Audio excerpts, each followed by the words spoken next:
हमारे पास में एंट्री है फर्नीचर 10,000 रुपये मूल्य का नगद खरीदा है।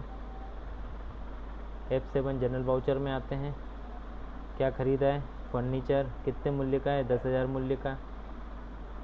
नगद खरीदा तो कैश आ जाएगा, उधार खरीदा तो उसका नाम आ जाएगा जहाँ से आपने खरीदा है। नरेशन में लिख देंगे फर्नीचर परचेज फ्रॉम शॉप का नाम आ जाएगा। अभी के लिए छोड़ देते हैं। नेक्स्ट एंट्री हमारी देखते हैं। बैंक से 200 रुपये का ब्याज मिला है हमें, टैली में आ जाते हैं। F6 रिसिप्ट वाउचर में आते हैं, क्योंकि हमें मिला है, क्या मिला है? ब्याज मिला है। ब्याज मिला है तो बैंक खाते में ही किया होगा। बैंक में हमारे पास में 20,000 रुपये हैं, प्लस बैंक से इंटरेस्ट भी मिल गया हमें। राशि थी हमारी 200 रुपये, यहाँ आपने 200 रुपये लिखना है। अब आपके SBI बैंक खाते में करंट बैलेंस 20,200 रुपये हैं। नरेशन में लिख देंगे इंटरेस्ट रिसीव। नेक्स्ट क्वेश्चन है हमारे पास, निम्नलिखित खर्चे किए हैं 4। जब खर्चे किए हैं तो हमने पेमेंट किया होगा तो F5 में आ जाते हैं, पेमेंट वाउचर में।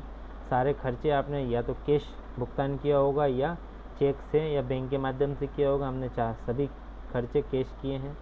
कैश आपके पास 50,000 रुपये हैं। पहला एक्सपेंसेस है पहला एक्सपेंसेस है हमारा शॉप रेंट 3,000 रुपये। शॉप रेंट लिखा 3,000 रुपये।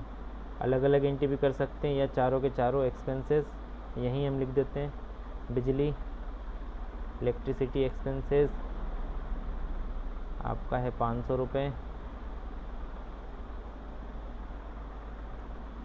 तीसरा है आपका विज्ञापन व्यय एडवर्टाइजमेंट एक्सपेंसेस 1,000 रुपये। नेक्स्ट है आपका स्टेशनरी व्यय 200 रुपये, स्टेशनरी एक्सपेंसेस 200 रुपये। इस प्रकार आपने सारे पेमेंट की एंट्री कर दी। 4,700 नीचे टोटल बता रहे हैं। कंट्रोल करके हम एंट्री सेव कर देंगे। इस प्रकार हमारी सारी एंट्री हो गई है। एंट्रियों को अगर हमें देखना हो कि कौन कौन सी एंट्री करी है तो कीबोर्ड में page up page down button से हम एंट्री देख सकते हैं। लास्ट एंट्री पेमेंट की है, फिर रिसिप्ट आपने बैंक से ब्याज प्राप्त करा था। जनरल वाउचर में आपने फर्नीचर परचेस की एंट्री करी है। सेल्स वाउचर में 5 मोबाइल बेचे हैं। परचेस में 10 मोबाइल खरीदने की एंट्री करी है।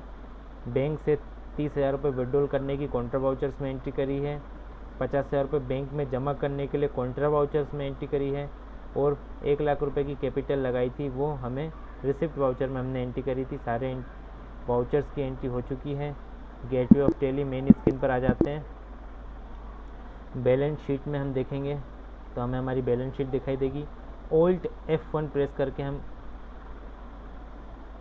एक्सट्रैक्ट कर लेते हैं। हमारा डिटेल में देख सकते हैं। कैपिटल 1,00,000 की लगाई थी, आपको दिखाई दे रहा है।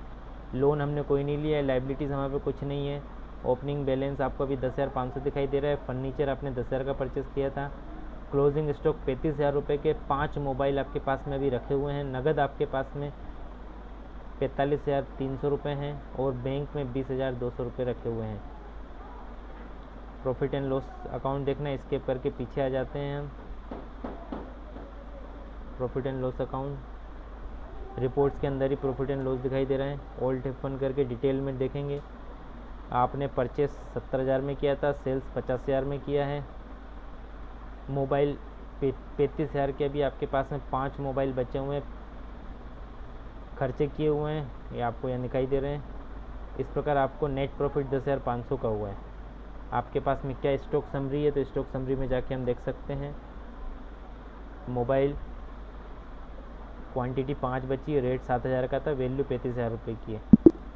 इस प्रकार हम एंट्री करते हैं। आज आपने सीखा कंपनी कैसे बनाते हैं, लेजर की एंट्री कैसे करते हैं, यूनिट ऑफ मेजर कैसे बनाते हैं, स्टॉक आइटम कैसे क्रिएट करते हैं और जितने ट्रांजैक्शंस होते हैं ट्रांजैक्शंस अकाउंटिंग वाउचर्स में कैसे करते हैं। आज का वीडियो आपको पसंद आया हो तो कमेंट बॉक्स में ज़रूर हमें लिखिएगा और हमारा चैनल ज़रूर सब्सक्राइब करें।